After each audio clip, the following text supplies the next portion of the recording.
dosanya ke dia, karena memang neraka itu tempat orang berdosa. Gitu loh.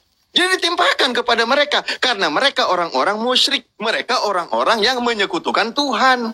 Kan gitu. Bukankah di dalam kitab Amsal 21 nomor 18 dikatakan, sesungguhnya orang fasik menjadi pengganti orang benar. Gitu. Dan pengkhianat sebagai penebus orang yang jujur, gitu loh. Ya demikian adanya, logis hukum Tuhan gitu. Loh, kalian memang sudah diponiskan. Nah, seperti itu ya, sudah jelas. Ini juga tadi yang berkaitan dengan sebenarnya sangat sederhana sekali tadi tentang Allah menyesatkan. Gus Wapi juga sudah menanggapi. Saya izin menambahkan dari versi gaya saya aja gitu kan, bahwa di sini sudah dikatakan. Nah, ini kan tadi surah An-Nahl ayat 93. Ini bahkan Al-Quran itu alhamdulillah ada indeks tematik namanya berkaitan dengan siapa yang disesatkan. Saya langsung ke terjemah mempersingkat waktu. Maka apakah pantas orang-orang yang dijadikan terasa indah perbuatan buruknya, ia menganggap baik perbuatannya itu? Sesungguhnya Allah menyesatkan siapa yang dia kehendaki dan memberi petunjuk kepada siapa yang dia kehendaki. Maka janganlah engkau Muhammad biarkan dirimu binasa karena kesedihan terhadap mereka. Sesungguhnya Allah Maha mengetahui apa yang mereka perbuat. Allah membiarkan mereka, bagaimana Allah menyesatkan siapa yang dikehendaki, dibuat terasa indah perbuatannya. Contoh, menyekutukan Tuhan. Contoh, udah jelas-jelas berkali-kali menyebut bahwa ada 3 yang bersaksi. Tuhannya 3, tapi ketiganya itu satu. Selalu dibuat indah narasinya. Selalu diperbaik narasinya. Kejujurannya itu dibulak-balik kalimatnya. Loh, tadi percaya Tuhan itu satu. Tapi ada 3 yang bersaksi percaya. Dan ketiganya adalah satu. Loh, dan ketiganya berarti 3 dong. Nah, Allah lihat, ya, disadarkan di sini Al-Quran memberi peringatan, hei, kamu itu dibuat indah dengan narasi-narasi seperti itu, agar engkau ikut terlena seperti tadi iblis yang disesatkan. Begitu. Terima kasih. Oke. Silakan. Aku duluan atau Mas Oki? Bebas. Aku duluan boleh. Ya, silakan Mas Oki duluan. Oke. Aduh. Oke lah, tombak dia. Ayo teman-teman, Kristen tap layar dulu teman-teman. Giliran siapa lagi ya? Saya lupa pula. Udah selesai tadi Alif kan? Belum. Aku waktunya habis sih tadi. Oh, pas habis waktu ya? Pas kita berdua baru mau ngomong tadi tuh. Ya. Oke, silakan Mas Oki duluan. Oke, aku duluan ya. Kita mulai dari mana tadi? Kalau udah terpotong ini, oke, dari 2 Tesalonika ya. 2 Tesalonika 2 ayat yang ke-11 ya, yang dibawakan Pak Ustadz Wafi tadi ya. Oke, saya bacakan ya. Itu Mas kesaksian, pertanyaan saya yang di awal jangan lupa ya. Oke, siap. Ya, dan itulah sebabnya Allah mendatangkan kesesatan atas mereka yang menyebabkan mereka percaya akan dusta. Lihat di ayat yang ke-10-nya, ini sudah menjelaskan untuk itu ya. Dengan rupa-rupa tipu daya jahat terhadap orang-orang yang harus binasa, karena mereka tidak menerima dan mengasihi kebenaran yang dapat menyelamatkan mereka, karena mereka tidak beriman. Bukan berarti Allah kami itu menyesatkan, karena di ayat yang ke-10 itu menjelaskan itu. Orang-orang yang harus binasa karena mereka tidak menerima dan mengasihi kebenaran yang dapat menyelamatkan mereka. Nah, berbicara tentang pertanyaan Pak Ustadz Wafi tadi ya, saya agak lupa sebenarnya pertanyaan di awal tadi, gimana kalau orang yang tinggal di pedesaan itu berbuat jahat, dia itu masuk surga atau tidak, gitu ya. Ya, itu jelas sekali di dalam Roma 1 ayat yang ke-20 ya. Roma 1 ayat yang ke-20, saya bukakan dulu jawabannya. Semua orang telah mengetahui Allah melalui ciptanya, sehingga tidak ada alasan untuk tidak mengenal Allah. Pak Ustadz, saya bukakan di dalam Roma 1 ayat yang ke-20. Bentar ya. Sebab Sebab apa yang tidak nampak daripadanya, yaitu kekuatan yang kekal dan keilahian, dan tampak kepada mereka pikiran karya sejak dunia diciptakan, sehingga mereka tidak dapat berdalih. Jadi sudah tidak ada alasan lagi untuk tidak mengenal Allah. Makanya di dalam iman Kristen itu, yang menyelamatkan itu, pengampunan itu iman. Yohanes 3 ayat 16, karena begitu besar kasih Allah akan dunia, sehingga yang mengaruniakan anak yang tunggal supaya setiap orang yang percaya itu tidak binasa, melainkan beroleh hidup yang kekal. Roma 10 ayat 9, jika dengan mulutmu kamu mengaku bahwa Yesus adalah Tuhan dan Allah telah membangkitkan dia dari antara orang mati, maka kamu akan diselamatkan. Dua pertanyaan yang sudah saya jawab. Nah, terkait tadi ada waktu 2 menit setengah. Tadi bilang beramal untuk mendapatkan keselamatan. Terus masalah free will. Sebenarnya balik lagi, kalau masalah free will, seperti apa Oki ini ingin menggunakan free will-nya ketika saya ini ditakdirkan untuk disesatkan? Seperti apa free will saya itu berjalan untuk diri saya? Itu. Seperti apa free will saya itu berjalan untuk diri saya ketika saya itu ditakdirkan untuk disesatkan? Oke, karena tadi Pak Ustadz Wapi tidak mungkin data saya kurang ya tentang yang menyesatkan itu, saya tambahkan satu data lagi. Ini di dalam Quran Pak Ustadz Wapi ya. Oke, surat ke-37 ayat yang ke-32. Kami dalam kurung mengakui telah menyesatkan kamu. Sesungguhnya kami sendiri orang-orang yang sesat. Bisa jelaskan ini Pak? Saya tidak mau menafsir. Bisa jelaskan ini? Surat ke-37 ayat ke-32. Kami dalam kurung mengakui telah menyesatkan kamu. Sesungguhnya kami sendiri orang-orang yang sesat. Nah, bicara tentang amal. Tadi siapa yang bicara kalau amal itu menyelamatkan? Saya boleh bantah dengan data ini. Kalau amal itu tidak menyelamatkan di dalam iman kalian. Sebentar, saya bukakan hadisnya. Bicara tentang ini tadi ya, sebentar ya. Oke. Hadis Muslim 5037. Tidak ada seorang pun yang dimasukkan surga oleh amalnya. Dikatakan tidak juga Tuhan, wahai Rasulullah. Beliau menjawab, tidak juga aku, kecuali bila Robmu melimpahkan rahmat padaku. Loh, ini amal tidak menyelamatkan. Di dalam hadis Muslim 5037. Ini tidak menyelamatkan. Kalau amal itu tidak menyelamatkan, letter lex di sini tertulis, tidak seorang pun yang dimasukkan surga oleh karena amalnya. Ini, saya minta bantah hadis ini dengan data. Ya, tolong bantah hadis ini dengan data. Oke, saya rasa cukup. Silakan Bang Rudi Yohanes kalau mau mengambil waktunya. Ya, teman-teman Kristen di tap-tap layar yuk. Bukan kita bisa lungkat tadi.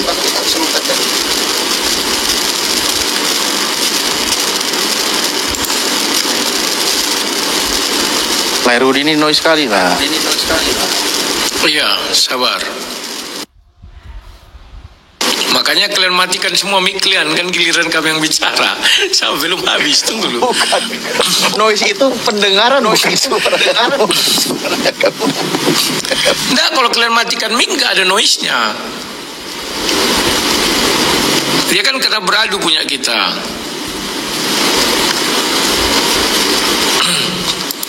Tadi ayat yang dibilang itu Tesalonika ya, ayat berapa tadi? Oh iya. Oke. Pencet ya. Mana ini, lama kali dia. Ya, silakan.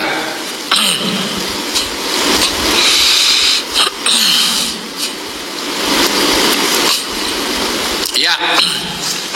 Tadi Mas Oki sudah menjabarkan 2 Tesalonika tadi ya.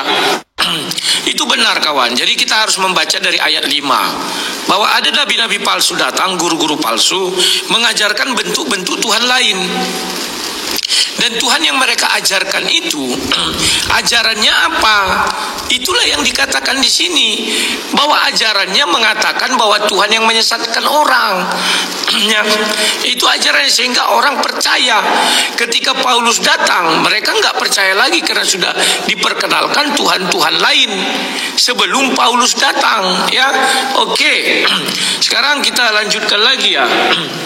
Bagaimana dengan perbuatan jahat?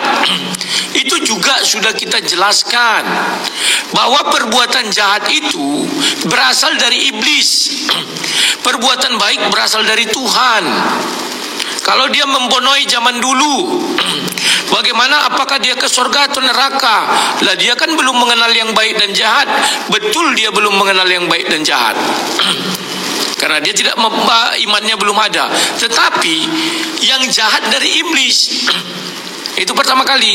Tetapi saya percaya, sudah saya buka tadi ayatnya 1 Petrus 3, sama seperti zaman Nabi Nuh juga, akan turun ke dalam kerajaan orang maut. Kan Yesus itu semenjak mengalahkan alam maut, suka-suka Yesus mau ke sana. Orang alam maut sudah kalah. Kawan, kesempatan, mawar hanya 9. Gas, ayo. Gak banyak-banyak 9. Kemudian tadi Ustaz Alif mengambil dari satu-satunya Allah yang benar. Enggak ada kata satu-satunya kok. Dia maha benar. Iya betul maha benar. Tuhan orang lain juga mengaku maha benar. Tapi kalau Tuhan kami mengatakan satu-satunya Allah yang benar, artinya dia tidak ada Allah di luarnya itu yang mengatakan dia benar. Enggak ada. Pengakuannya itu sudah dikunci. Hanya aku satu-satunya Allah yang benar. Titik, selesai, dikunci. Kalau hanya Yesus mengatakan aku maha benar, masih ada Tuhan-Tuhan lain yang maha benar. Mengaku juga dia maha benar. Jadi itu maksud dari pernyataan surat yang saya tanyakan itu. Oke. Mengenai disesatkan taat, sebenarnya ini kajian tak apa-apa, saya buka dulu sekarang timbang kita nunggu 2 hari lagi. Baca surat 7 itu ayat 12 itu sampai 25. Yang disuruh sujud siapa? Malaikat. Yang kena marah iblis. Sudah jelas-jelas malaikat itu tercipta dari nur, cahaya. Iblis dari api. Jangan kau bilang nanti bahwa iblis itu dulunya malaikat. Gak ada. Masa malaikat dari api? Malaikat itu golongan tersendiri. Iblis itu golongan jin. Gak boleh disamakan, Tat. Itu pahami dulu. Jangan diterjang semua. Nah, tadi dibilang lagi sama Alif bahwa iblis itu nanti minta sampai hari kiamat. Makanya kalian tidak teliti membaca Quran. Iblis tidak pernah meminta sampai hari kiamat. Baca surat 7 itu dengan baik. Iblis minta ditangguhkan. Maka Allah mengatakan, ya aku akan memberi engkau tangguh. Sampai kapan? Sampai mereka dibangkitkan. Perhatikan ayat itu baik-baik. Ditangguhkan dari apa? Kan ditangguhkan, diusir dari surga dia. Keluarlah engkau katanya. Berilah aku tangguh katanya. Berarti enggak diusir dari surga. Sampai kapan? Sampai mereka dibangkitkan. Yang lucunya, muncullah hadis mengenai Isra dan Mi'raj. Ternyata Adam sudah bangkit di langit pertama. Lah iblisnya kemana? Masih berkeliaran. Kan diberi tangguh sampai Adam dibangkitkan. Adam sudah bangkit di langit pertama dia sekarang. Loh, kok tangguhnya kapan? Ya. Kemudian pertanyaan saya tadi nggak dijawab loh. Saya ini Kristen. Saya berbuat baik. Apakah saya ke neraka? Sementara ada orang Islam berbuat jahat. Apakah dia ke surga? Oke. Udah. Ya, itu dulu yang bisa saya sampaikan ya. Terima kasih. Mantap, gas. Ini dia. Kalau kayak gini kan enak gasnya.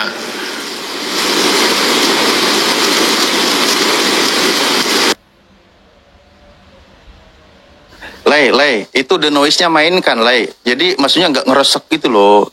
Bukan feedbacknya, tapi ngeresek mic-nya. Kerasa bener di telingaku. Oh itu gini, suara AC. Karena ini apanya terlalu sensitif mic-nya. Iya makanya. AC-nya matiin dulu kalau gitu. Oke. Kehangatan aku jadinya. Nah, nggak ada lagi kan? Ya, silakan. Oke, bismillahirrahmanirrahim. Jadi begini ya. Pertanyaan saya di awal itu sudah dijawab oleh Mas Oki. Bagaimana kemudian ada orang-orang yang hidup di pedalaman, dia tidak pernah mengenal Tuhan, akhirnya dia berbuat jahat. Apakah dia masuk surga? Maka Mas Oki mengatakan tidak.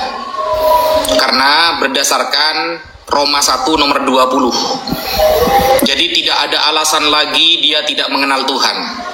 Kata Mas Oki, tidak ada alasan lagi dia tidak mengenal Tuhan. Jadi tetap orang yang berbuat jahat meskipun ada di pedalaman, meskipun dia tidak pernah mendengarkan penginjilan, dia tetap masuk neraka. Maka di mana keadilan Tuhan kalau seperti itu? Dia kan nggak tahu gitu loh. Dia nggak tahu. Dia hidup di ruang lingkup yang tidak ada akses internet, tidak pernah tahu kepada siapa itu juru selamat, siapa itu Yesus. Lalu kalau dikatakan misalnya di dalam Roma ya, di sini ya, ini kita baca di dalam Roma 1 nomor 20. Sebab apa yang tidak nampak daripadanya, yaitu kekuatannya yang kekal dan keilahiannya, dapat nampak kepada pikiran dari karyanya sejak dunia diciptakan, sehingga mereka tidak dapat berdalih. Ini pemaksaan banget ayat ini. Ayat ini pemaksaan banget. Bayangkan orang hidup di tengah hutan, tidak pernah tahu apa itu Yesus, tapi dipaksa ya tidak boleh berdalih, tetap masuk neraka kalau berbuat jahat. Loh, mana keadilan Tuhan berarti? Keadilan Tuhannya mana kalau seperti itu? Bayangkan berapa juta orang yang tidak pernah mengenal Kristus di pedalaman sana. Berapa juta orang yang hidup di tengah gunung sana, tidak ada akses internet, dia tidak tahu apa itu kebenaran, lalu dia langsung divonis masuk neraka. Mana keadilan Tuhan? Berbeda dengan Islam. Kalau Islam jelas, orang yang tidak pernah didatangi tentang dalil Islam, seorang ustadz, seorang ulama, seorang nabi, maka mereka tidak disiksa. Mereka tidak disiksa sebab ketidaktahuannya. Karena akses untuk mencari sebuah kebenarannya nggak ada, gitu loh. Sedangkan Mas Oki dengan tegas mengatakan, wah tidak bisa berdalih. Tidak bisa berdalih dia. Waduh, keras banget kan? Bertentangan dengan jawaban Mas Rudi. Kata Mas Rudi, gak kenal Yesus sekalipun kalau melakukan 9 roh masuk surga. Meskipun dia bukan Kristen, meskipun bukan juru selamat, gak percaya juru selamat, yang penting melakukan 9 roh, kata Mas Rudi, masuk surga. Kan bertentangan berarti. Nah, sehingga kalau kita kaitkan, misalnya saya bertanya tentang 2 Tesalonika 2 nomor 11 ya. Oh, karena mereka tidak menerima tentang kebenaran, makanya mereka disesatkan. Lah, apa bedanya dengan Al-Quran kalau begitu? Surah As-Saffat ayat ke-32. Kama aghwaynakum, sebagaimana kami mengakui telah menyesatkan kalian. Penyesatan itu terjadi karena mereka orang fasik. Coba sampean baca di dalam ayat selanjutnya, ayat ke-34-nya itu ya, surah As-Saffat ayat 34-nya. 2 ayat setelah yang Anda tanyakan. Inna kadzalika naf'alu bil mujrimin. Kenapa Allah sesatkan? Ya begitulah akan kita lakukan kepada mereka-mereka yang sering berbuat dosa.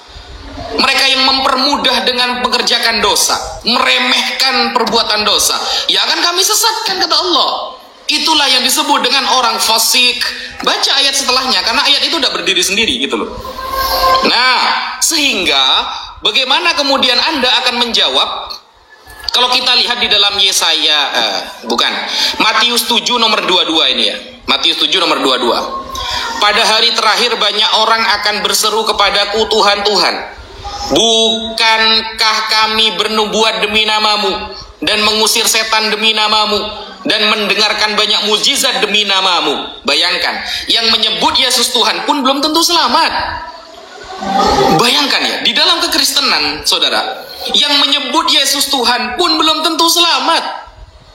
Apalagi orang yang ada di pedalaman sana yang sama sekali gak kenal sama Yesus. Maka benar jawaban Mas Oki, mereka lebih tidak selamat lagi. Lalu mana kasih Tuhan? Mana keadilan Tuhan itu? Katanya Tuhan Maha Kasih. Katanya Tuhan itu Maha mengasihi semuanya. Ternyata yang mengaku Yesus Tuhan pun belum tentu masuk surga, apalagi mereka yang tak kenal Yesus sama sekali. Dia selamat datang di kebenaran, saudara. Dor.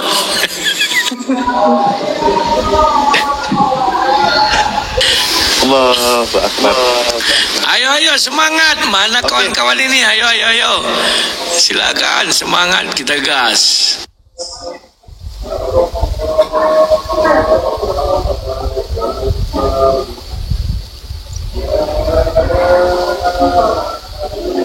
Oke. Baik, bismillahirrahmanirrahim. Allahu Akbar, Allahu Akbar, Allahu Akbar, walillahilham. Pertama, hadis yang dipertanyakan bahwa apakah di situ amalan tidak menyelamatkan. Oke, hadis Rasulullah. Coba cermati dengan lengkap sampai akhir kalimat. Tetapi rahmat Allah lah yang akan memasukkanmu ke surga, bukan amal soleh. Lalu amal soleh itu apa? Amal soleh itu adalah cara kita mendapatkan rahmat Tuhan.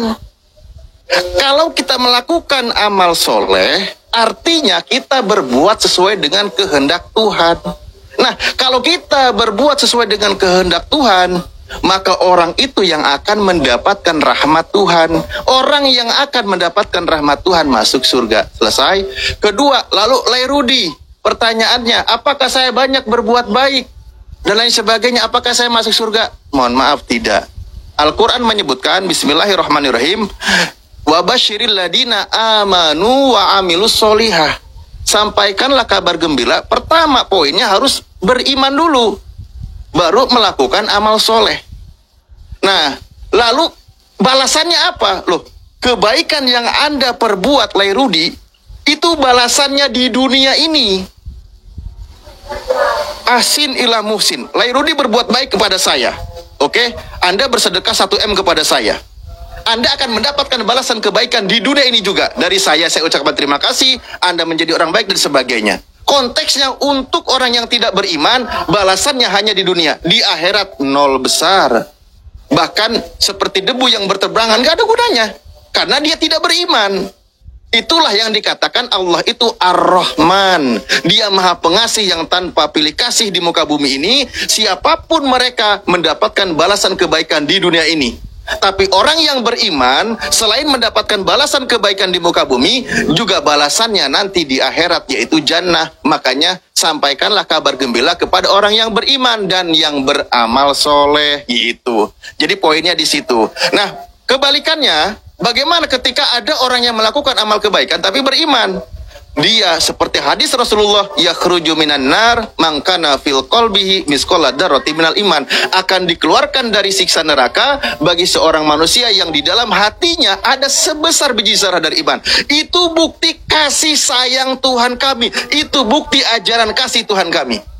Walaupun orang itu hidupnya bergelimang dosa tapi hatinya ada iman, dia diselamatkan dari siksa neraka. Di Kristen nggak ada. Ketika orang Kristen mati berdosa, berumur dosa, masuk neraka kan? Masuk neraka dia. Percuma ibadah sia-sia seumur hidup. Tapi di dalam Islam, ketika dia beriman, setelah mengalami siksaan sesuai dengan kadar dosanya, maka orang itu diselamatkan dari siksa neraka, diselamatkan menuju surga. Itulah di dalam Islam. Bagaimana di dalam ajaran Yesus? Ketika Yesus ditanya oleh muridnya, guru yang baik, bagaimana caranya agar aku bisa masuk ke dalam surga? Markus 10 nomor 16, 17, 18. Apa jawab Yesus? Mengapa engkau katakan aku baik? Karena hanya ada satu yang baik, yaitu Allah saja, kata Yesus. Oke? Dan jika engkau ingin masuk ke dalam kerajaan surga, lakukan segala perintah Tuhan. Jangan membunuh, jangan berzina dan sebagainya. Itulah amalannya. Beriman kepada satu Tuhan dan melakukan perintah Tuhan, orang itu akan selamat. Makanya tadi Yohanes 17 nomor 3, orang itu yang didoakan oleh Yesus karena orang itu melakukan perbuatan-perbuatan sesuai dengan diajarkan oleh Yesus. Makanya didoakan akan masuk surga, akan selamat. Yaitu percaya satu Tuhan, percaya Yesus sebagai utusan Tuhan. Itu prinsipnya. Coba saya punya satu pertanyaan. Kalau tadi ayat Al-Qur'annya bahwa Allah itu adalah Tuhan yang Esa, ayatnya ada. Tuhan yang Maha Benar, ayatnya ada. Nah, Kristen tadi mengaku Tuhannya satu, bukan tentang hitungan. Terserahlah, nanti saya nggak mau main, apalagi 1 Yohanes 5 nomor 7. Pertanyaan saya, Markus 10 nomor 17. Kata Yesus, jangan engkau berkata kepadaku baik, hanya ada satu yang baik, yaitu Allah saja. Pertanyaan saya, hanya satu yang baik di situ, apakah Yesus atau bukan Yesus? Monggo dijawab. Gitu ya. Berikutnya, karena masih ada waktu, tetap akan saya manfaatkan. Mohon bersabar pemirsa. Oke, nah jadi semua tadi pertanyaan-pertanyaan sudah dijawab. Dan juga boleh ada pertanyaan lain. Apakah orang Kristen yang mati berlumur dosa, dia akan selamat masuk ke dalam surga? Oke, itu juga boleh dijawab pertanyaannya. Terima gaji. Oke, Mas Oki aku duluan ya.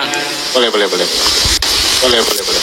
Ayo kawan-kawan Kristen, dukung biar kubal-bali orang ini dua. Kalau satu, Lip, kapan kita yuk? 1 lawan 1 dulu yuk.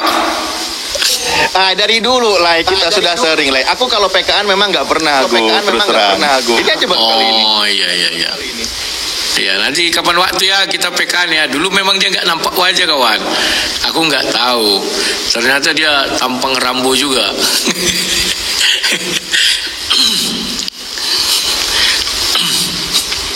Oke, kawan-kawan, bagaimana mereka ini percaya diri bahwa Tuhan itu adil? Saya mau tanya kepada kalian dua, nanti jawab. Kebaikan itu berasal dari siapa? Apakah iblis punya kebaikan?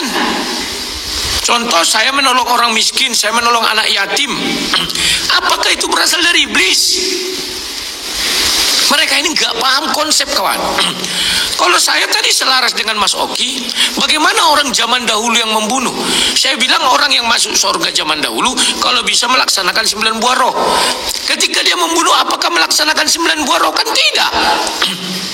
Sejak kapan dia melaksanakan 9 buah roh? Terus Mas Alif bilang apa?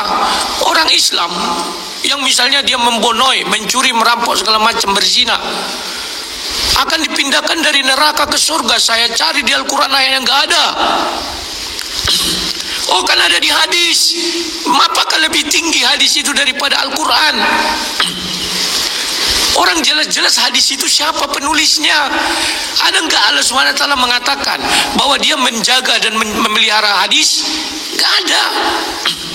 Ya tolong nanti ya habis ini carikan saya surah berapa orang akan dipindahkan dari neraka ke surga yang berdosa ya. Di mana keadilan Tuhan? Kalau di Kristen jelas kebaikan berasal dari Tuhan. Paham ya? Tidak ada kebaikan dari iblis. Karena dia berasal dari Tuhan. Itulah 9 buah roh. Mau kau tidak mengenal dia, tanpa sadar kau tahu itu dari Tuhan. Kau nggak tahu kan, karena tidak mengenal dia. Terus yang lucunya, Ustadz Yusuf pula, Ustadz Wapi bilang gini, ya, orang yang belum mengenal Islam, orang yang kepadanya belum datang Al-Quran, itu akan masuk, tidak akan disiksa. Ya tidak akan disiksa di mana? Di neraka apa di alam kubur? Karena di dalam Islam siksa itu ada 2, alam kubur dan neraka. Oh langsung masuk surga misalnya dia bilang. Kenapa di dalam Al-Quran orang Yahudi dibilang ke neraka dan dikafir-kafirkan? Orang Yahudi kan tidak mengenal Islam. Baca saja Quran itu. Yahudi itu kafir, Nasrani itu kafir. Kenal enggak orang Nasrani sama Islam? Belum. Islam itu ada abad ke-6. Kenapa harus dipaksakan zaman Musa ada Islam? Mana pernah Musa mengenal Islam? Itu harus dipahami.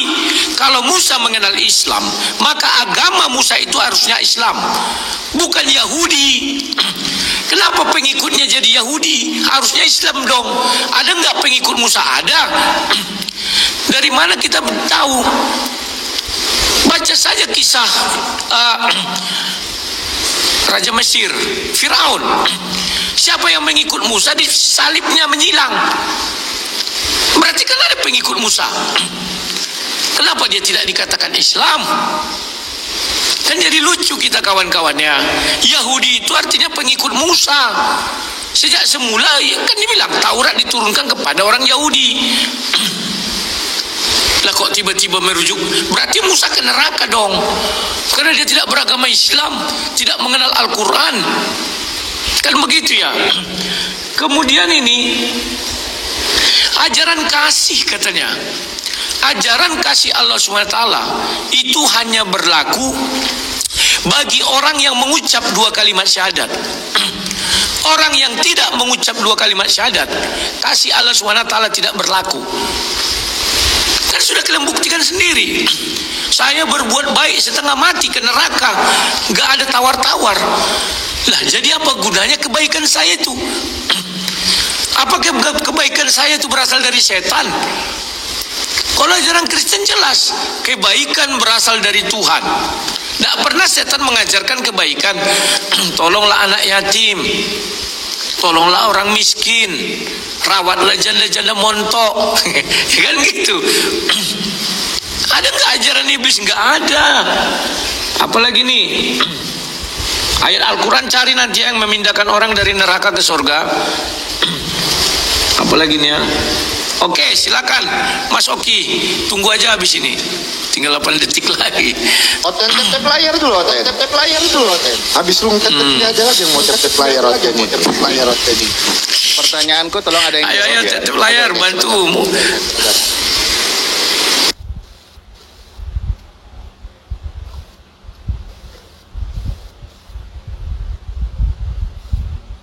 Sebentar.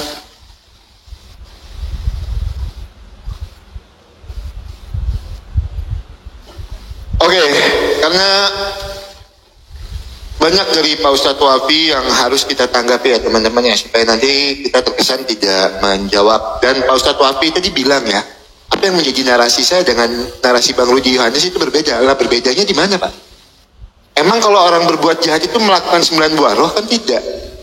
Nah kalau dia tidak melakukan kejahatan, jelas sekali di dalam 1 Timotius 1 ayat yang ke-13 saya bacakan, aku tadinya seorang penghujat dan seorang penganiaya dan seorang ganas, tetapi aku telah dikasihinya karena semuanya itu telah kulakukan tanpa pengetahuan, yaitu di luar iman. Jeder. Alkitab itu sanggup Pak menjelaskan. Makanya saya jawab, pakai Alkitab. Kami itu punya Alkitab itu yang sempurna. Terus pertanyaannya tadi di dalam Matius 7 ayat yang ke-22. Nah makanya jangan suka comot-comot, tidak dilihat perikopnya. Coba biar enak. Bukan setiap orang yang berseru kepada Tuhan yang masuk ke dalam kerajaan sorga. Berbicara tentang apa sih ayat ini sebenarnya? Loh, hal pengajaran yang sesat loh. Ini udah jelas ayatnya. Jeder, selamat datang di kebenaran Mbak.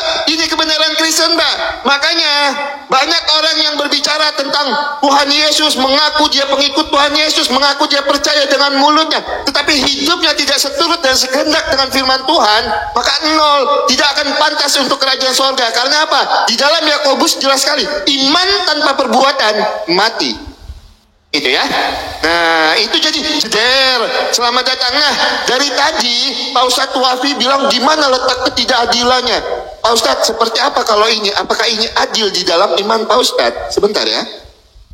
Saya bawakan di dalam Quran 47. Quran 47 ayat yang ketiga. Bentar ya. Apakah ini adil Pak Ustadz? Ya mungkin Pak Ustadz Talib atau Pak Ustadz Wafi bisa menanggapi nanti.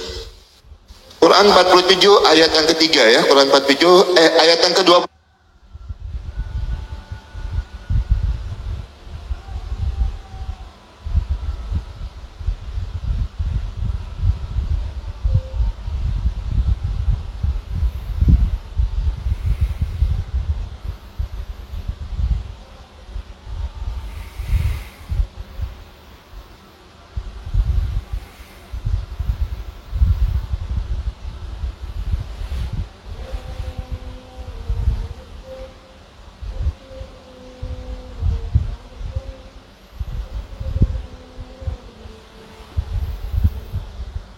Mana letak keadilannya? Kalau berbicara tentang keadilan, terus saya bukakan di dalam Al-Baqarah ayat yang ke-65. Al-Baqarah ayat yang ke-65.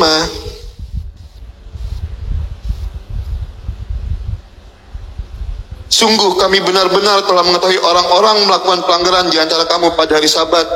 Lalu kami katakan sebentar. Iya benar, Al-Baqarah ayat yang ke-65. Sebentar ya. Sesungguh kami benar-benar telah mengetahui orang-orang yang melakukan pelanggaran di antara kamu pada hari Sabat. Lalu kami katakan kepada mereka, jadilah kamu kera yang hina. Loh, di mana pengampunannya di sini? Kenapa dijadikan kera? Di mana letak keadilannya, Pak? Apakah orang tidak pantas untuk berbuat baik? Apakah orang tidak pantas diberikan kesempatan untuk bertobat? Pemain dikutuk aja, jadi kera yang hina. Loh, di mana? Kalau berbicara tentang keadilan, makanya dari tadi kalau mau bicara tentang keadilan, bahkan Pak Ustadz Wapi dan Pak Ustadz Alif tidak menjawab satu pertanyaan saya. Di mana free will saya bisa digunakan kalau saya ditakdirkan untuk disesatkan? Di mana datanya dari tadi? Tidak ada yang menjawab, tidak ada yang menunjukkan data dari tadi. Saya diam. Di mana free will saya ini bisa saya gunakan kalau saya ini sudah ditakdirkan untuk disesatkan? Itu. Nah, kalau berbicara tentang keadilan jelas sekali. Di mana letak keadilannya? Di dalam Al-Baqarah ayat yang ke-65, surat ke-47 ayat yang ke-23. Di mana letak keadilannya? Oke, Bang Rudi Yohanes kalau mau menambahkan silakan Bang. Ada 21 detik Bang. Oke, terima kasih. Terus jangan lupa loh, kalian bilang jalan masuk surga itu bertobat. Jalannya dari mana? Makanya baca surat 7, baca surat 2 ayat 30 sampai 38. Adam itu bertobat, tobatnya diterima, diusir dari surga. Terima kasih.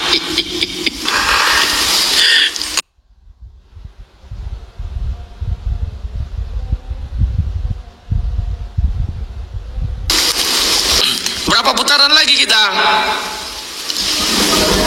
Terserah Berapa lagi Bang? Satu kali lagi aja ya, habis itu closing statement ya, karena ada jam 22.53. Maklumlah umur 52 ini agak-agak rentan. Ikut aja. Ini data aku ini kalau mau ditanggapin semua ini banyak banget. Ya, nanti kita ulangi lagi kapan waktu. Jadi kalian dulu, habis itu kami tanggapi, baru penutup kita ya, closing statement. Silakan. Tunggu, sabar. Oke, bismillahirrahmanirrahim. Mas Oki mengatakan tidak menjawab katanya. Ketika kita memiliki free will tapi sudah untuk disesatkan. Padahal itu sudah saya jawab berkali-kali di awal. Ingat, yang harus digarisbawahi, yang disesatkan oleh Allah adalah orang yang fasik. Orang yang fasik adalah orang yang meremehkan perintah Allah. Sudah saya kasih dalilnya dari awal. Berarti free will dari dia meremehkan perintah Allah dan meninggalkan perintah-perintah Allah. Sehingga jatuhlah dia mendapatkan siksa dari Allah di dunia dengan Allah sesatkan dia. Begitu, bukan berarti kita langsung ditakdirkan sesat, gak ada alasan, bukan. Makanya di awal saya katakan, wa ma yudillu bihi illal fasiqin. Surah Al-Baqarah ayat 26. Allah gak akan menyesatkan kalau dia gak fasik. Jadi fasik dulu, baru disesatkan oleh Allah. Lah fasik ini berarti atas free will-nya dia. Dia meremehkan perintah Allah, dia meninggalkan perintah Allah, barulah terjadi begitu loh. Lalu di sini Mas Oki membawa surah Muhammad ayat ke-23. Ulaika alladzina la'anahumullah fa'asammahum wa a'ma absarahum. Mereka itulah orang yang dilaknat oleh Allah, lalu dia menulikan pendengaran dan membutakan penglihatan mereka. Selalu saya katakan, orang-orang yang mendapatkan siksaan seperti ini ya adalah orang-orang yang fasik. Kamu tadi mengatakan jangan comot-comot dong, baca satu perikop, sama. Saya juga mengatakan begitu. Jangan comot-comot, lihat ayat selanjutnya, lihat ayat sebelumnya. Apa ayat sebelumnya? Fahal asaitum in tawallaitum an tufsidu fil ardh wa tuqatti'u arhamakum. Apakah seandainya berkuasa kamu akan berbuat kerusakan di bumi dan memutuskan hubungan dengan kekeluargaanmu? Orang yang membuat kerusakan di bumi, memutuskan silaturahim adalah perbuatan yang sangat besar dosanya. Membuat kerusakan di bumi kayak orang-orang Israel tuh, maka mereka pantas dibutakan dan ditulikan dari kebenaran oleh Allah Subhanahu wa ta'ala. Jangan dicomot-comot juga, baca ayat sebelumnya gitu, karena pakai ulaika mereka itulah. Siapa mereka? Baca ayat sebelumnya gitu loh. Kemudian tadi juga membawakan surah Al-Baqarah ayat 65. Walaqad alimtumul ladzina tadaw minkum fis sabt fakulna lahum kunu qiradatan khasiin. Dan orang-orang yang melanggar hari Sabat, mereka dilaknat oleh Allah. Ingat, pelanggaran hari Sabat bukan satu kali terjadi. Awalnya Allah memerintahkan orang-orang Bani Israel untuk beribadah di hari tertentu, mereka tidak mau. Karena di hari Jumat saat itu adalah hari di mana Allah berikan rezeki. Mereka meminta hari Sabtu, dipindahkan kepada hari Sabtu. Akhirnya Allah turuti permintaan mereka, dikasih di hari Sabtu. Ternyata mereka tetap melanggar hari Sabat. Karena berkali-kali pelanggaran itu, makanya Allah kunu qiradatan khasiin, dilaknat oleh Allah. Karena sudah berkali-kali, sudah diselamatkan dari kejaran Fir'aun di Mesir, sudah diberikan manna wassalwa oleh Allah, sudah diberikan keutamaan begini begitu, kok ternyata hari Sabat pun yang sesuai permintaan mereka kok dilanggar. Yakunu qiradatan khasiin, makanya mereka dilaknat oleh Allah. Itu sudah berkali-kali, bukan hanya satu ayat ini yang dibaca, begitu saudara. Lalu Mas Rudi Yohanes mengatakan, Mas Oki mengatakan tadi, apa yang bertentangan saya dengan Mas Rudi Yohanes? Ya ada. Mas Rudi Yohanes mengatakan tidak usah percaya Yesus, yang penting melakukan 9 roh selamat. Tapi kata Anda menggunakan Roma 1 nomor 20, ya, menggunakan Roma 1 nomor 20, harus tahu kenal Allah, harus kenal Yesus, harus percaya, baru selamat. Nah, ini berbeda, bertentangan saudara. Lalu Mas Rudi mengatakan, mana ada ayat orang kafir, orang yang bersalah dipindah dari neraka ke surga di Al-Quran? Lalu disampaikan hadis Anda tidak terima. Lah hadis itu karya siapa? Al-Quran 30 juz itu firman Allah. Sedangkan kitab Anda setebal 2 buku, itu tulisan Yohanes, Matius, Markus, Lukas, Paulus, dan us yang lain. Andaikan kita bandingkan firman Allah, kita ambil firman Bapak saja, sisa 2 lembar kitab Anda, saudara. Siar, selamat datang di kebenaran.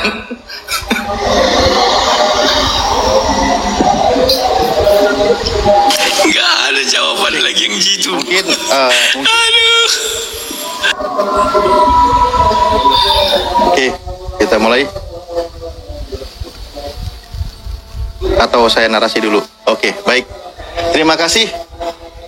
Bismillahirrahmanirrahim. Allahu Akbar, Allahu Akbar, Allahu Akbar, walillahil hamd. Mungkin malam ini saya yang paling sedih. Kenapa? Karena saya punya 2 pertanyaan tapi tidak ada satu pun yang menjawab. Padahal 10 menit berlalu, Le Rudi dan Pak Oki, tapi nggak ada satu pun yang menjawab. Markus 10 nomor 17, siapakah di situ yang baik menurut Yesus? Pertanyaan saya adalah, apakah itu Yesus atau bukan Yesus? Tidak dijawab. Kedua, untuk orang Kristen yang berlumur dosa ketika dia mati, apakah dia kekal di neraka atau tidak? Nah, itu tidak ada jawaban, tapi nggak apa-apa lah. Nah, berikut contoh tadi Pak Oki berkaitan dengan free will-nya, kan, bahwa orang tersesat dan sebagainya. Ingat, di situ beberapa ayat Al-Quran bahwa Allah berfirman di surah Al-A'raf dan beberapa ayat yang lain, bahkan tadi yang saya tampilkan, Allah memandang Iblis berjanji di hadapan Allah akan menyesatkan manusia, akan memandang indah perbuatan maksiat terhadap Tuhan. Nah, contohlah seperti sekarang ini. Lalu bagaimana sekarang? Apakah Bang Oki bisa diambil free will-nya untuk tidak disesatkan dan sebagainya? Oke, saya punya satu ayat di dalam Al-Quran surah Ar-Ra'd. Bunyi ayatnya begini, Bismillahirrahmanirrahim. Innallaha la yughayyiru ma biqaumin hatta yughayyiru ma bi anfusihim. Allah tidak akan merubah nasib seseorang kecuali mereka mau merubahnya. Hatta yughayyiru ma bi anfusihim, sehingga orang itu mau merubahnya oleh mereka sendiri. Contoh, Bang Oki, saya tanya, Islam mengajarkan tentang kebenaran. Abang boleh nanti open mic saja. Saya sedikit aja biar enak ya. Islam mengajarkan kebenaran. Wallahu yad'u ila daris salam. Allah itu mengajak manusia ke dalam keselamatan. udkhulu fisilmi kafah, masuklah kalian ke dalam Islam secara kafah dan sebagainya. Itu ajakan, itu perintah ajaran keselamatan. Lalu orang diberikan pilihan. Surah Al-Kahfi ayat 29. Al-haqqu mir rabbikum, kebenaran itu datangnya dari Tuhanmu. Faman syaa falyu'min, barang siapa mau berkenan beriman silakan, barang siapa berkenan kafir silakan. Itu kembali priul masing-masing haknya. Dan Allah tidak akan merubah nasib seseorang kecuali orang itu mau merubahnya. Nah, sekarang ketika saya ajak Anda masuk ke dalam Islam, kebenaran, Anda menolak, yang memilih menolak itu siapa? Contoh, saya katakan kepada Anda, yuk ucapkan 2 kalimat syahadat. Ini contoh aja, bukan ini. Ini contoh, karena kan poinnya di sini. Ini contoh. Orang yang memilih kekafiran, orang itu orang tersesat. Ya, bahwa itu orang dolim, orang tersesat.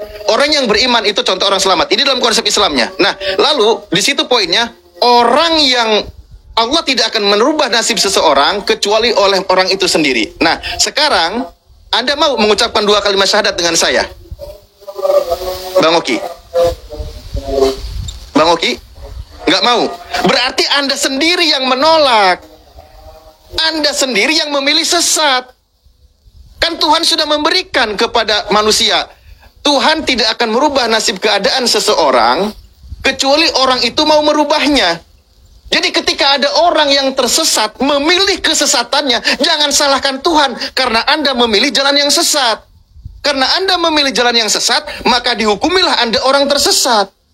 Buktinya Anda tidak mau memilih jalan yang benar. Kan gitu. Jadi tidak bisa menyalahkan kepada Tuhan. Anda sendiri yang memilih. Seperti itu poinnya yang disampaikan. Nah, berikutnya apa ya? Semuanya sih kalau sudah dibahas berkaitan dengan hadis Rasulullah. Oh, itu Ustaz, itu Ustaz. Hah? Lebih tinggi mana hadis sama Al-Qur'an, kata Mas Rudi Yohanes. Allah kan berfirman, "Qul in kuntum tuhibbunallah fattabi'uni." Bahwa jika engkau ingin benar-benar dicintai Allah, maka ikutilah Rasulnya. Ya ikutilah apa yang diajarkannya. Bukan masalah tentang lebih tingginya. Loh, Al-Quran itu hukum terutama. Al-Quran wahyu firman Tuhan. Hadis Rasulullah itu mufasir yang menjelaskan ayat-ayat Al-Quran. Yang tidak bertentangan, apalagi konteksnya derajatnya hadis sahih. Seperti itu. Jadi kalau hukum terutama yang mutlak kebenarannya terjaga terpelihara Al-Quran. Lalu kita dijelaskan oleh Rasulullah dengan hadis-hadisnya. Seperti itu. Yaitu saya rasa kita semua sudah paham. Nah, untuk teman-teman Kristen ini justru saya kasihan sebenarnya. Karena satu, tidak ada jaminan orang Kristen yang menuhankan Yesus beribadah hari Minggu ke gereja dijamin masuk surga oleh Yesus. Nggak ada. Saya berani katakan nggak ada. Nggak ada. Saya tambahin Ustaz, sedikit Ustaz. Ya, siap. Lebih tinggi mana Paulus sama Yesus? Paulus bilang 9 roh menyelamatkan. Kata Yesus harus percaya dulu dan dibaptis. Ayo. Padahal tadi pertanyaan saya nggak ada jawaban ya. Tidak ada orang Kristen yang masuk neraka. Itu apakah dia kekal di neraka? Sudah, nanti kita jawab. Atau tidak? Ya. Aku dulu Mas Oki ya. Dan satu lagi, siapa satu yang baik menurut Yesus di Markus 10 nomor 17? Apakah Yesus atau bukan Yesus? Aku jelaskan Markus 10. Alif berbicara Bible itu tidak bisa kau ambil sepotong ayat. Kenapa Yesus mengatakan itu? Ada datang orang, guru yang baik katanya. Yesus mengatakan jangan kau bilang aku baik. Kenapa Yesus mengatakan itu? Karena orang itu belum mengenal Yesus. Apa maksudnya? Baca ayat selanjutnya. Yesus mengatakan pergilah jual seluruh hartamu. Apa dia sanggup? Kan gak sanggup. Sementara yang dia bilang itu adalah hukum-hukum Bapa di sorga. Aku sudah memberi perpuluhan, aku sudah berpuasa. Makanya Yesus mengatakan Bapa yang baik, karena dia sudah mengenal Bapa. Sementara dia belum mengenal Yesus. Kan akhirnya dia kecewa. Mana yang dia katakan dia baik Yesus itu? Kan akhirnya dia kecewa bahwa orang itu mengatakan Yesus baik karena dia belum mengenal Yesus. Begitu dia mengenal Yesus, maka pergilah dia dengan perasaan kecewa. Kan benar Yesus, berarti Yesus tidak baik. Kalau dia mengakui Yesus baik, dia akan melaksanakan itu, pergi menjual seluruh hartanya dan membagikan kepada orang-orang miskin. Paham ya? Oke. Sekarang kita lanjutkan. Aku geli melihat kalian ini. Pertanyaanku nggak kalian jawab. Ya, kebaikan berasal dari siapa? Dari setan apa dari Allah Subhanahu wa ta'ala? Nanti dijawab penutup. Kemudian yang kedua, Kristen yang berbuat dosa kekal di neraka atau baik kekal? Bagi kami neraka dan sorga itu bukan tempat ecek-ecek. Ya, orang di laundry di sana baru dipindah-pindahkan, gak ada itu. Kemudian yang ketiga, Ustadz Wafi sudah menyerah, tidak ada di Al-Quran. Dan Ustaz Alif bilang hadis itu penjabaran dari Al-Quran. Ya, mana yang dijabarkan? Ada nggak di Al-Quran orang dipindahkan dari neraka ke surga? Nggak ada. Lantas hadis itu menjabarkan apanya? Nggak jelas. Pahami dulu konteksnya. Ada nggak Allah mengatakan Al-Quran hadis itu terjaga? Nggak ada. Makanya ada hadis doif. Makanya banyak kali kalian buat aturan hadis. Mana hadis yang tidak mendukung Muhammad dikatakan doif. Mana hadis yang mendukung Muhammad jadi serba perfect itu dikatakan sohi. Sohi pun belum tentu kalian terima. Ada lagi nanti, wah kalau tidak sesuai ini enggak. Sekalipun ada di hadis, kalau tidak ada di Al-Quran. Saya ingat itu ucapan Yusuf PI sama Tristan. Kami menolak. Tidak ada di Al-Quran loh, dibilang dipindahkan orang dari neraka ke surga. Carikan ayatnya. Jangan hanya omong kosong. Ya. Terus gini loh. Udah ya.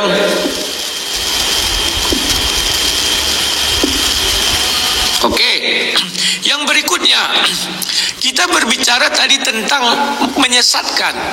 Kan sudah kujelaskan, baca surat 7. Jelas-jelas Allah menyuruh sujud itu cahaya, nur, atau malaikat. Kebetulan lewat iblis. Iblis itu api. Makanya dibilang iblis, karena engkau menyesatkan aku. Kan tersesat iblis di situ. Orang yang disuruh sujud itu adalah cahaya, nur. Yang kena marah adalah api. Makanya dia bilang, berilah aku waktu tangguh. Adam sudah bangkit sekarang. Di mana iblis? Sampai mereka dibangkitkan. Artinya jikalau ada satu orang bangkit, kan tidak dibilang semua. Mereka itu lebih dari satu. Yahya sudah bangkit di langit kedua. Di mana sekarang iblis? Itu kalian jawab dulu. Masa saya berbuat baik karena saya tidak beriman kepada 2 kalimat syahadat, lantas saya ke neraka? Di mana letak keadilan Tuhan? Terus orang Islam, ada nggak Islam yang tidak melaksanakan sholat Jumat? Banyak. Kalian lihat di mall kalau hari Jumat. Kenapa tidak dikutuk jadi kera? Tidak ada keadilan. Itu adalah jenis dari Allah itu tidak suka sama Yahudi. Sementara kata si Ustaz tadi, kalau belum datang Islam kepada mereka, mereka ke surga. Tapi faktanya mereka malah dikutuki jadi kera. Silakan. Wah, ini yang bagus ini, nanti kita angkat lagi nih atat ya.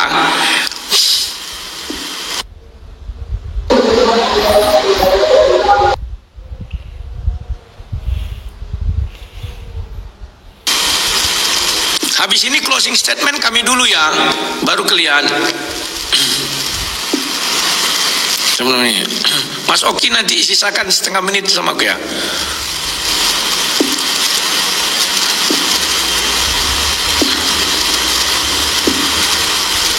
Semuanya udah dijawab ya. Semua udah dijawab sama Bang Rudi Yohanes ya. Nah tadi Pak Ustadz Alif memberikan analogi buat saya. Sekarang kalau saya suruh kamu bersyahadat, kamu mau nggak? Saya jawab enggak. Loh, kenapa saya nggak mau? Karena saya sudah ditakdirkan untuk tersesat. Makanya saya tidak bisa menggunakan free will saya lagi. Seperti apa saya menggunakan free will saya itu? Gitu loh.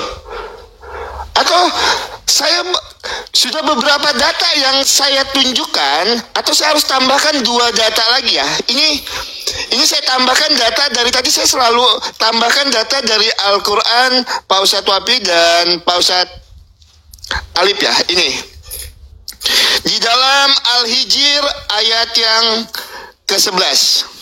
Oke. Tidaklah datang seorang rasul kepada mereka kecuali selalu memperolok-oloknya. Ini kan kelakuan fasik nih, orang jahat nih ya, memperolok-olok kerjanya. Kita cari tahu siapa yang memasukkan olok-olok ini.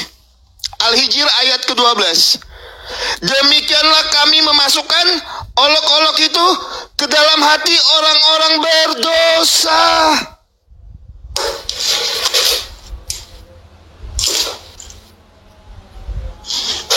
Gimana menanggapi ayat itu? Nah, jadi beberapa ayat yang saya tunjukkan tadi tidak secara spesifik dijawab seperti apa bentuk keadilannya. Apakah tidak ada pengampunan ketika dikutuk menjadi kera? Tidak ada secara spesifik dijawab di mana letak pengampunannya itu, di mana letak keadilannya itu, di mana. Nah, masalah disesatkan. Berapa banyak ayat yang saya tunjukkan dari tadi diputar-putar ke orang fasik. Yang menyebabkan orang berbuat fasik itu kan iblis. Nah, yang menyesatkan iblis itu siapa? Gitu loh, kita gunakan analoginya di situ. Misalnya nih, saya berbuat dosa, saya ini berbuat dosa misalnya ya, itu kan atas bisikan iblis. Nah, iblis ini yang menyesatkannya siapa? Sumbernya siapa? Kan analoginya di situ. Misalnya saya malam ini ke kafe remang-remang misalnya kan, itu kan atas bisikan iblis. Nah, iblis itu dapat bisikannya dari iblis, itu disesatkannya oleh siapa? Kan poinnya di situ jalurnya. Itu silakan Bang Ruji Anas, tadi minta tambah waktu ya. Silakan dia ambil aja Bang. Silakan dia ambil aja Bang. Ya, oke, terima kasih. Satu lagi nanti kalian tolong jelaskan. Tadi saya ada mengulas surah 48 ayat 2. Sampai hari ini saya ingin tahu apa dosa Muhammad zaman dahulu dan apa dosa Muhammad yang akan datang. Kami ingin tahu. Ya, dan saya sudah cari di Al-Quran, Nabi Muhammad tidak pernah bertobat minta ampun. Saya belum temukan ayatnya. Bantu nanti. Tapi kalau Adam ada ayatnya. Baca di surah 7 dan baca di surah 2 ayat 30 sampai 38. Adam minta tobat dan tobatnya diterima. Apakah dia ke surga? Enggak, diusirkan ke bumi. Enggak ada itu. Enggak ada cerita. Enggak ada cerita. Dan Mas Oki benar, ada ayat di Al-Quran yang mengatakan apa? Allah yang membolak-balik hati.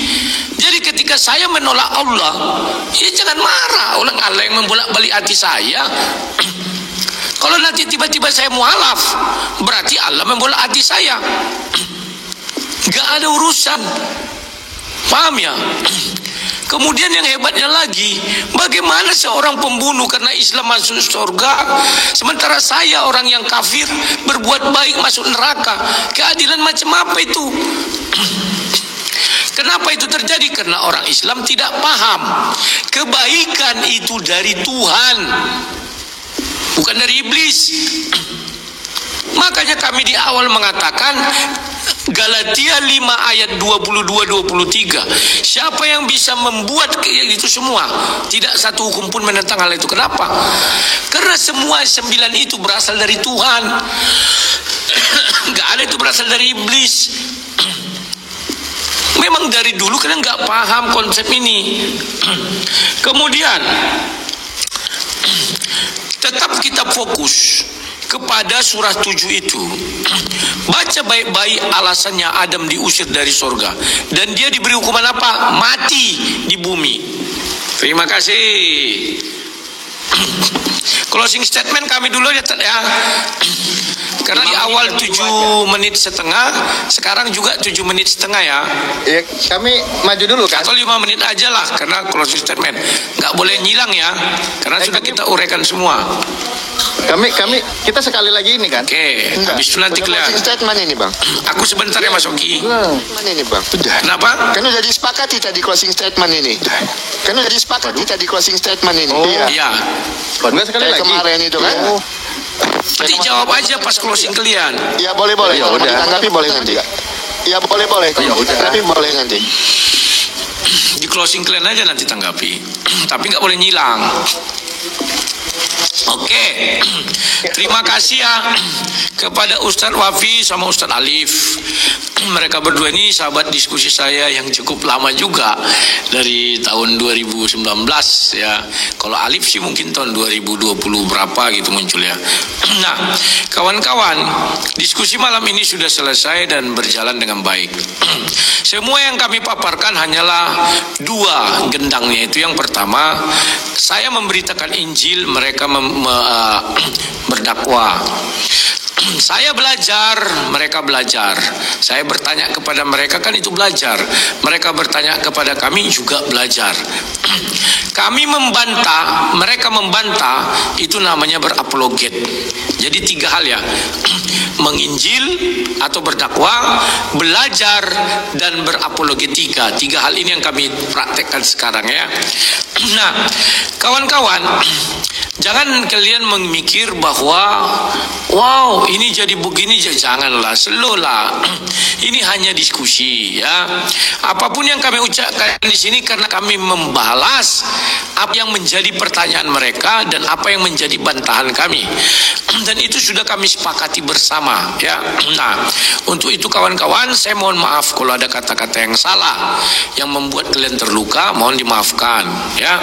Dan terima kasih kepada orang yang mendukung kami, baik berupa tap-tap layar dan koin-koinnya, juga kalau yang di YouTube dan Facebook. Yang di Facebook mengasih bintang, yang di YouTube mengasih gift meskipun belum ada, atau mengasih nonton iklannya. Terima kasih atas dukungan kalian. Memang betul, tanpa dukungan kalian kami kadang semangatnya agak menurun. Itu manusiawi. Kenapa? Wah, seolah-olah kami dilepaskan begitu saja. Tapi begitu kalian mendukung, wah, kami semangat kami juga berkobar-kobar ya. Nah, harapan kita nanti saya akan bertemu dengan Alif lagi di lain waktu dan kesempatan mengenai bahasan-bahasan yang kami ucapkan tadi, biar lebih bisa digali lebih dalam ya.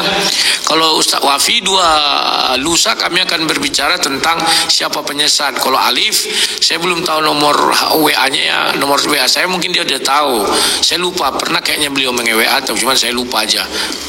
Karena di WA saya nama semua orang saya ganti-ganti. Ada namanya Karpirul, ada Belua, ada apa. Ya wajar lah ya. Nah, selanjutnya kawan-kawan, silakan Oki, penutup bagi 2 kita. Masih banyak itu bang. Mau saya ambil lagi? Enggak, 2 menit lagi. Kita kan 5 menit bagi 2, silakan. 5 menit bagi 2. Oke teman-teman, sebelumnya saya ucapkan terima kasih untuk Pak Ustadz Wafi, Pak Ustadz Alif, orang-orang yang luar biasa mau berdiskusi malam ini. Tidak ada niat hati saya untuk merendahkan, ini cuma diskusi. Saya cuma ingin mendapatkan jawaban dari Pak Ustadz Wafi dan Pak Ustadz Alif. Buat teman-teman muslim, saya juga minta maaf kalau ada narasi dan kata-kata saya yang menyakiti hati kalian. Ya, berbicara tentang konsep keselamatan, konsep keadilan, di dalam iman kekristenan, di dalam iman kekristenan itu jelas sekali. Kami punya Tuhan itu, orang Kristen itu punya Tuhan bukan cuman yang mengasihi, tetapi yang adil. Karena keadilan Tuhan itulah maka sang firman itu menjadi manusia. Yohanes 1 ayat 14, firman itu telah menjadi manusia dan diam di antara kita. Untuk apa? Untuk menebus kita sebagai orang berdosa. Karena di dalam Kejadian 3 tadi, manusia itu jatuh ke dalam dosa. Manusia diciptakan menurut gambar dan rupa Allah, bahkan hampir sama dengan Allah. Maka Tuhan Yesus itu menebus kami dengan darahnya yang mahal. Di dalam 1 Korintus 6 ayat yang ke-20. Kalau bicara tentang keselamatan di dalam iman Kristen itu semata-mata karena kasih kebaikan Tuhan terhadap kami. sebagai orang yang berdosa. Yohanes 3 ayat 16, karena begitu besar kasih Allah akan dunia ini sehingga ia mengaruniakan anaknya yang tunggal supaya setiap orang yang percaya itu tidak binasa melainkan beroleh hidup yang kekal. Jadi kalau kami mengusahakan keselamatan kami tidak akan bisa.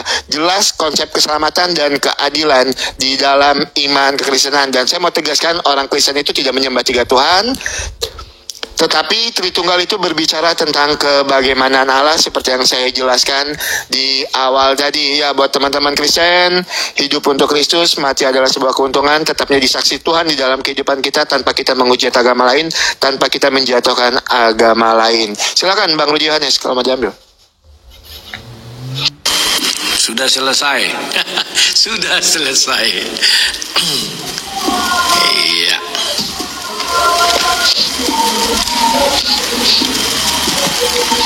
Nanti kita janjian lagi kapan waktu.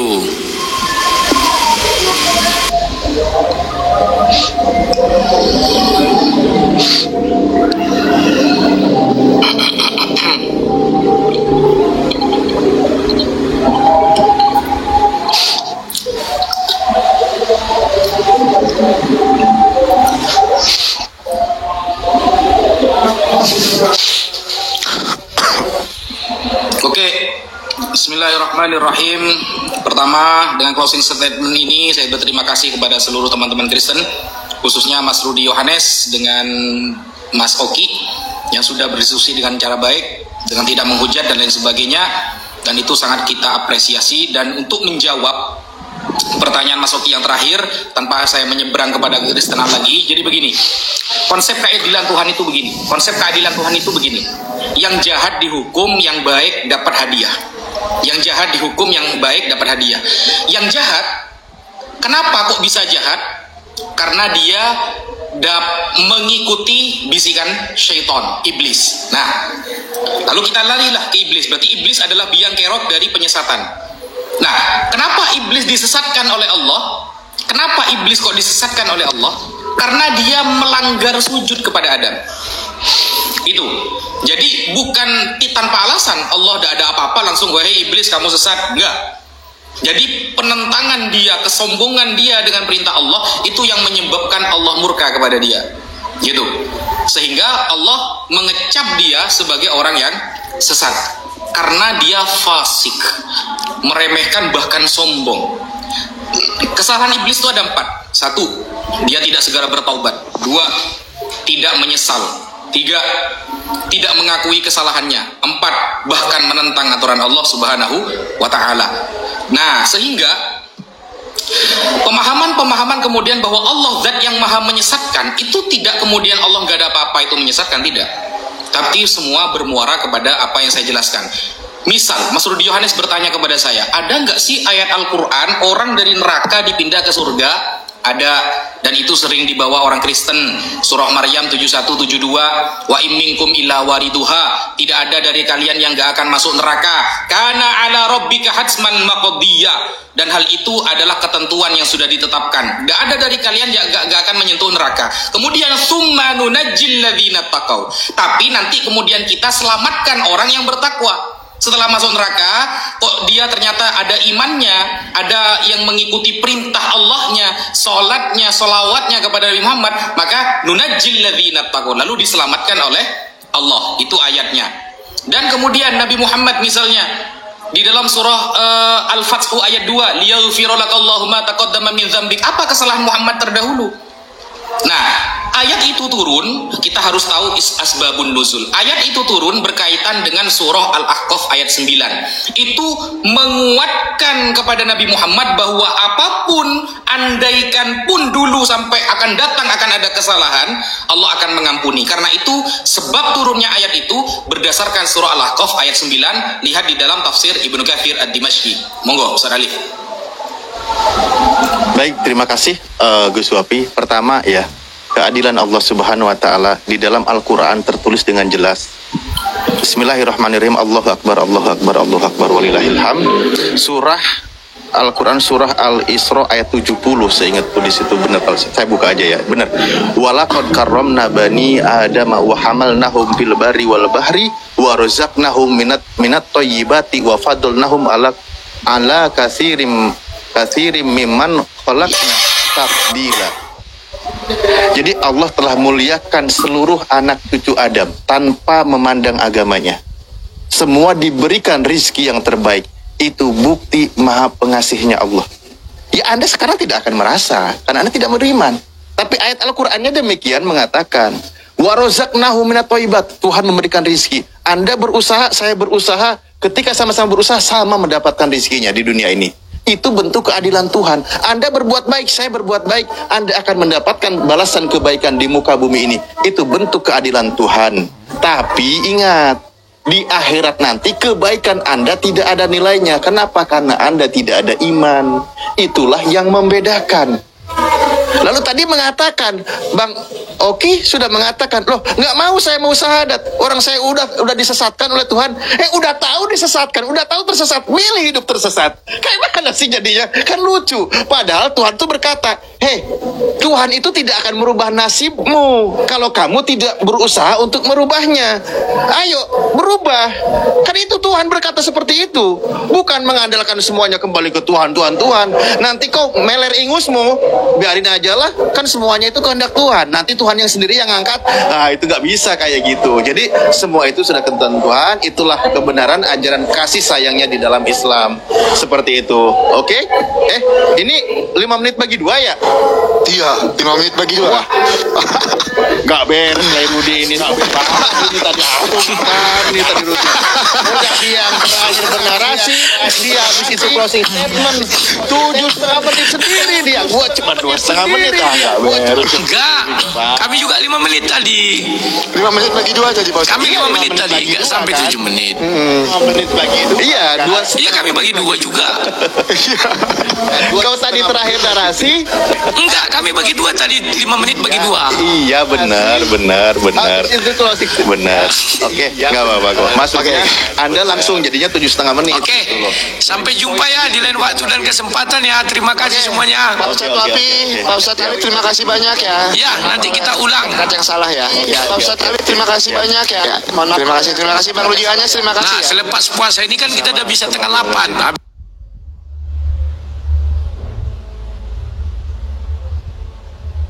Biar lebih lama.